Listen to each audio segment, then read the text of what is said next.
नमस्कार, मैं हूं आलोक मेहता। एडिटर्स आई में आपका स्वागत है।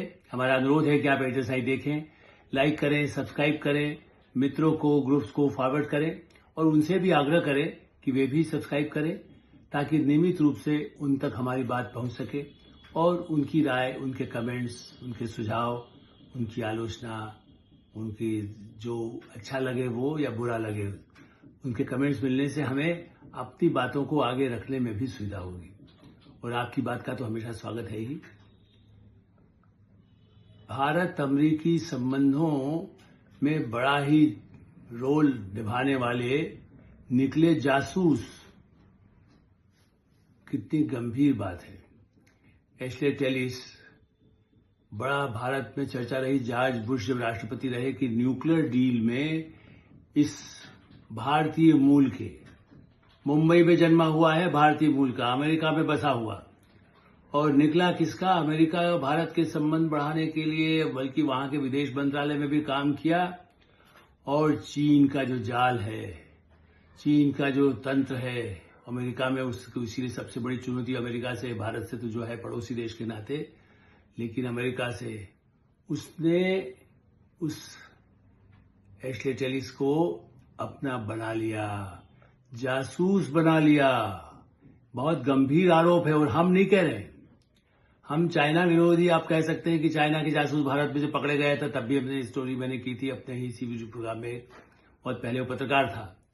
ये लिखता भी एक, इसकी बाकायदा बड़ी बड़ी भारत के संबंधित, ईरान, अमेरिका के संबंध, भारत की, अच्छा दूसरी तरफ संबंध बढ़ाने की बात कर रहा है, दूसरी तरफ भारत तो आगे बढ़ नहीं सकेगा। अभी ताजा जो बीच में उसने लिखा, तो वो किसका रोल अदा कर रहा था? लगता है कि जैसे आप कहते ना, साधु के वेश में रावण, डबल एजेंट का खेल। चूंकि मैं वर्षों से इस तरह के जो हमारी एजेंसियां हैं, भारत की सुरक्षा एजेंसियां, उनके जो प्रमुख रहे हैं, उनसे भी कहीं अनौपचारिक बातचीत में, औपचारिक इंटरव्यू में बात होती रही है और किताबों में भरा पड़ा है कि ब्रिटेन में रहने वाला वो MI5 का आदमी KGB का एजेंट हो गया, कोई KGB का एजेंट था वो CIA हो गया, CIA का एजेंट जो जाकर के चाइनीज के साथ हो गया।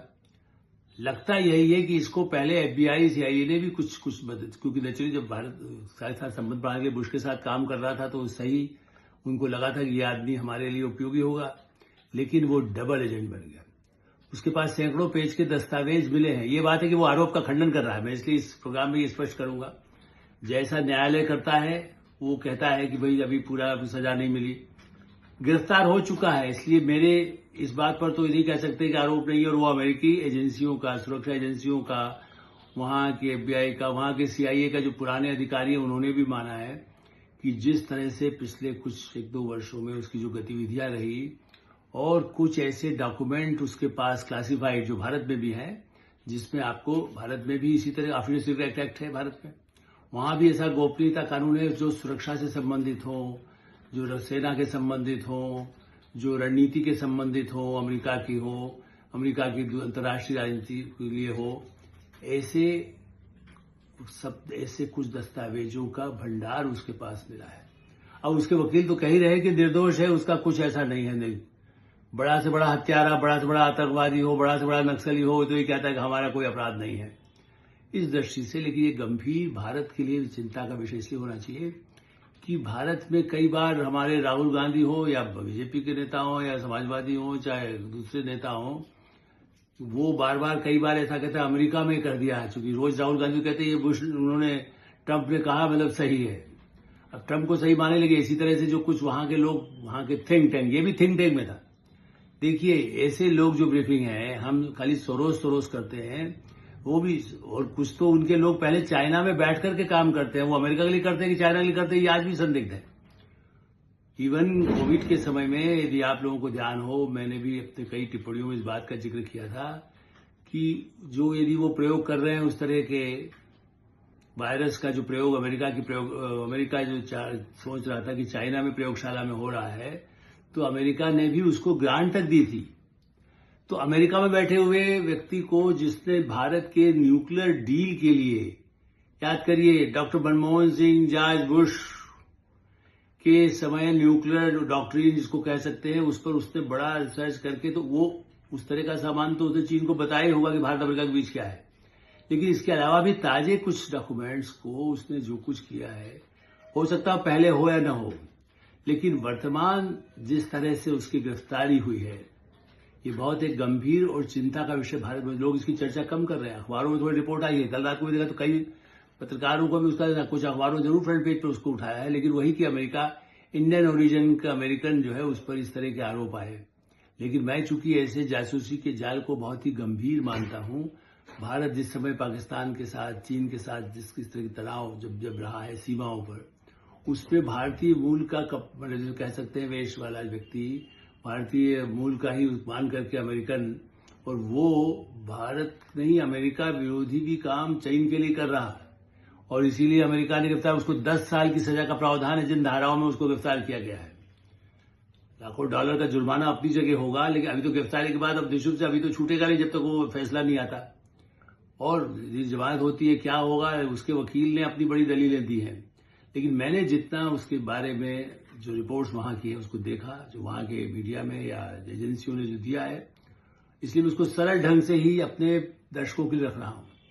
भारत की सुरक्षा को खतरा पैदा करने के लिए वो अमेरिकन हो सकता है, ब्रिटिश हो सकता है, चाइनीज होना जरूरी नहीं है। चाइनीज हो, सीआईए जब ऑपरेट करता था तब जरूरी नहीं कि वो अमेरिकन हो, वो कई ऐसे यूरोपियन देशों के लोगों को यूज करता था, भारतीयों को यूज करता रहा है, या भारत अपने ढंग से जब करता है तो कई बार ऐसा भी नहीं है कि भारत वहां के लोगों को नहीं, अपनी हमारी जो एजेंसियां हैं, यदि उन्हें कुछ पता लगाना है तो पाकिस्तान के आदमी को ही, तो जैसे यदि वहां से कुछ सीक्रेट निकालना है तो वो ठीक है, यदि आउट हो जाता है तो जो जेलों में बंद हो जाता है, ये भी सही है।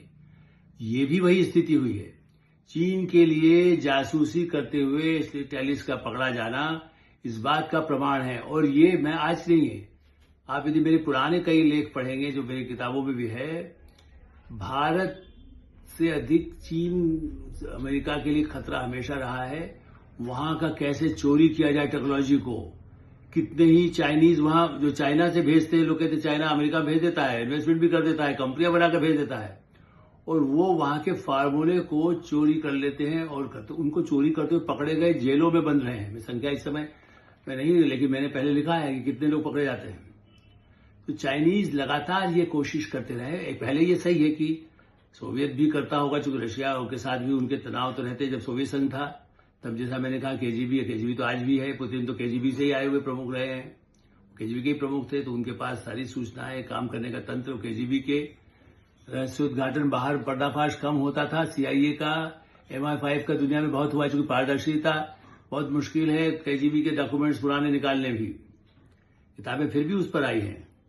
लेकिन वर्तमान स्थिति में मुझे लगता है इसलिए कि इंडियन ओरिजिन का चीन के लिए काम कर रहा है, जिसने न्यूक्लियर डील पे काम किया हो, न्यूक्लियर मिसाइल्स के लिए, न्यूक्लियर काम के लिए भारत से संबंधित दस्तावेज जो अमेरिका में उपलब्ध हों, वो उसके पास रहे, उसकी जानकारियां कब कितनी दी, आगे मैंने उसने क्या क्या किया, ये तो पूछताछ से आएगा, जांच से पता चलेगा, और निर्दोष साबित होगा तो छोड़ जाएगा। निर्दोष तो कैसे हो सकता है, इतने काफी उसकी रिकॉर्डिंग करके रखी है वहां की एजेंसियों ने, जो उसके पीछे जासूस।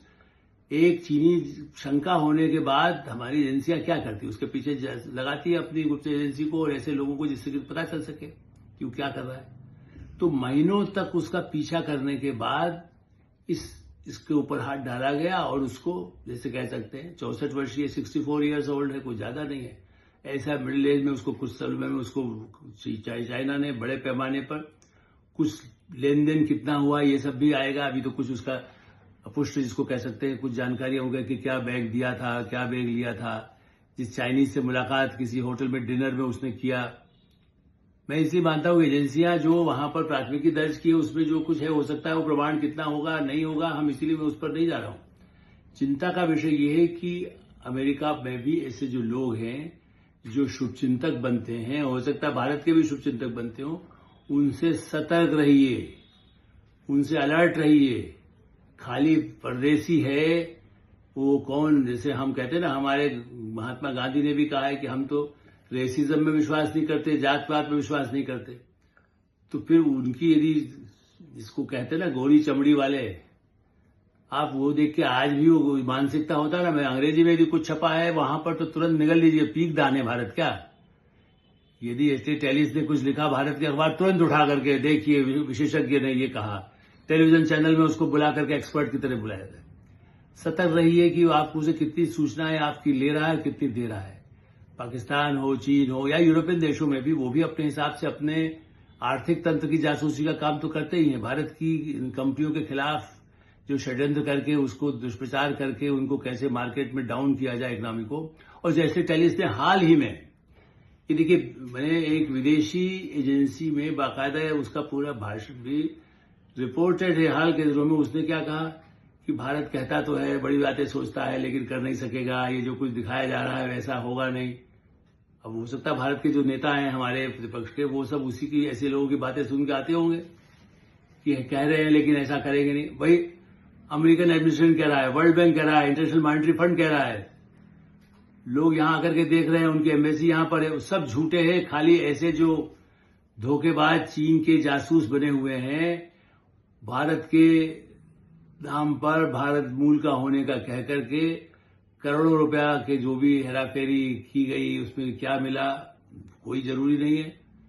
वो महिलाओं के जरिए भी फंसाया जाता है, हनी ट्रैप जिसको हम कहते हैं, उसके तहत भी हो सकता है। क्या प्रलोभन दिया गया, भविष्य के लिए क्या दिया गया, या किसी जाल में फंसा करके उससे ब्लैकमेल करके चाइना कर रहा है। मैं उन सब आशंकाओं की बात कर रहा हूं। इसीलिए न्याय यही कहता है कि जब तक अदालत उसको साबित करके सजा न दे तब तक उसे आरोपी माना जाए। मैं भी यही कह रहा हूं कि ऐसे टेलिस के बारे में उसको हम आरोपी ही मान रहे हैं, लेकिन सतर्क, जागते रहो, जगाते रहो।